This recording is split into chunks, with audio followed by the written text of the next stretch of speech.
Bupati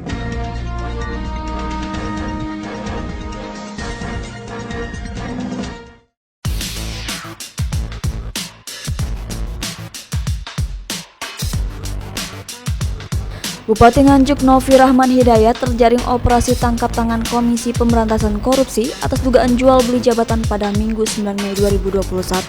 Meski begitu, Gufron belum bisa membeberkan pihak mana saja dan siapa saja yang diamankan KPK termasuk barang bukti. Mengutip Kompas.com, hingga saat ini KPK masih melakukan pemeriksaan terhadap Novi Rahman Hidayat.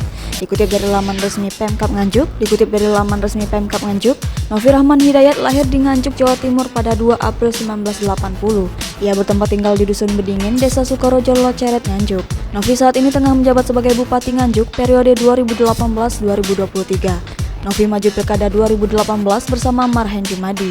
Keduanya diusung 3 partai yakni PDIP, PKB, dan Hanura.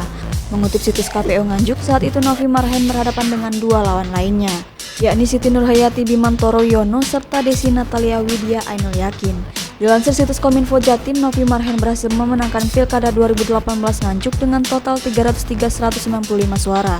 Dikutip dari situs resmi KPU, tak hanya menjabat Bupati Nganjuk, Novi juga menjadi Wakil Ketua DPW PKB Jawa Timur periode 2021-2026.